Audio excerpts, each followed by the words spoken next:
ನನ್ನ ಹೆಸರು ಶ್ರೀನಿವಾಸ ರಾಜ್ ಅಂತೇಳಿ.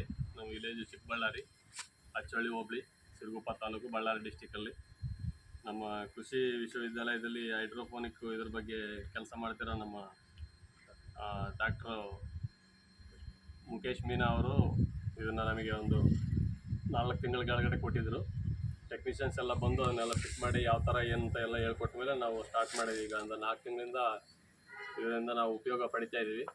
ಆಮೇಲೆ ನಮ್ಮ ದಡಸೂರಿಂದ ಬಂದಿರೋರು ಡಾಕ್ಟರ್ ಚಂದ್ರನಾಯಕ್ ಅವರು ಕೂಡ ಅವಾಗವಾಗ ಬಂದು ವಿಸಿಟ್ ಮಾಡ್ತಿದ್ದಾರೆ. ಅವರನ್ನ ಗೈಡ್ಲೈನ್ಸ್ ಬೇಕಿದ್ರೆ ಅವ್ರದ್ದು ಗೈಡ್ಲೈನ್ಸ್ ತಗೊತಿದ್ದೇವೆ. ಈ ಮೇವಿನಿಂದ ನಮ್ಮ ಕರುಗಳಿಗೆ, ಅಂದರೆ ನಮ್ಮದು ಡೈರಿ ಫಾರ್ಮ್ ದೊಡ್ಡ ಲಾಂಗ್ ಸ್ಟೇಜಲ್ಲಿರೋದ್ರಿಂದ ಎಲ್ಲ ಗೊತ್ತಿರೋಕೆ ಹಾಕೋಕ್ಕಾಗಲ್ಲ. ಹಂಗಾಗಿ ಕರುಗಳು ಕೊಡ್ತಾಯಿದ್ದೀವಿ. ಕರುಗಳು ಒಳ್ಳೆ ಹೆಲ್ದಿಯಾಗಿ ಒಳ್ಳೆ ಚೆನ್ನಾಗಿ ಬರ್ತಿದ್ದಾರೆ. ನಾವು ದಿವಸ ಕರುಗೆ 2 ಲೀಟ್ರ್ ಹಾಲು ಬಿಡೋ ಜಾಗದಲ್ಲಿ 1 ಲೀಟ್ರ್ ಹಾಲು ಬಿಟ್ಟು ಒಂದು ಟ್ರೈನ 4 ಕರುಗಳು ಕೊಟ್ಟರು ಕೂಡ ಚೆನ್ನಾಗಿ ಒಳ್ಳೆ ಗ್ರೋತ್ ಬರ್ತಾಯಿದೆ. ಒಳ್ಳೆ ಶೈನಿಂಗ್ ಎಲ್ಲ, ಚರ್ಮದ ಶೈನಿಂಗ್ ಅದೆಲ್ಲ ಚೆನ್ನಾಗಿದೆ. ಯಾಕಂದರೆ ಇದರಲ್ಲಿ ಪ್ರೋಟೀನ್ಸ್ ವಿಟಮಿನ್ಸ್ ಜಾಸ್ತಿ ಇರುತ್ತೆ. ಹಂಗಾಗಿ ಒಳ್ಳೆ ಚೆನ್ನಾಗಿದೆ ಕರುಗಳೆಲ್ಲ. ನಾವು ಸ್ವಲ್ಪ ಇದನ್ನೇ ದೊಡ್ಡದಾಗಿ ಒಂದು ಯೂನಿಟ್ ಮಾಡ್ದಂಗೆ ಮಾಡಿ ಎಲ್ಲ ಪ್ರೆಗ್ನೆನ್ಸಿ ಕಪಲ್ಸ್ಗೆ, ಕರುಗಳಿಗೆ, ಆಮೇಲೆ ಮಿಲ್ಕಿಂಗ್ ಅನಿಮಲ್ಸ್ಗೆ ಎಲ್ಲ ಕೊಡಬೇಕಂತ ಮಾಡ್ತಿದ್ದೀವಿ. ಯಾಕಂದರೆ ಈಗ ಫೀಡ್ ಕಾಸ್ಟ್ ಎಲ್ಲ ಜಾಸ್ತಿ ಆಗಿದೆ.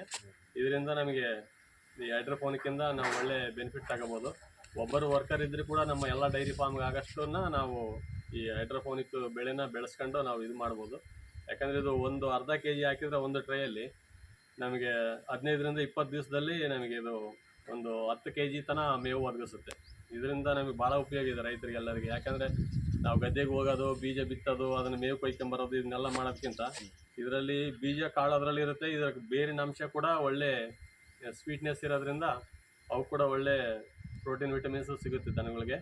ಅದರಿಂದ ನಮ್ಮ ದನಕರುಗಳಿಗೆ, ಆಮೇಲೆ ಕುರಿ ಮೇಕೆ ಸಾಕಾಣಿಕೆ ಮಾಡೋರಿಗೆ ಈ ಹೈಡ್ರೋಫೋನಿಕ್ಕಿಂದ ಭಾಳ ಅನುಕೂಲ ಆಗುತ್ತೆ ಎಲ್ಲರಿಗೆ.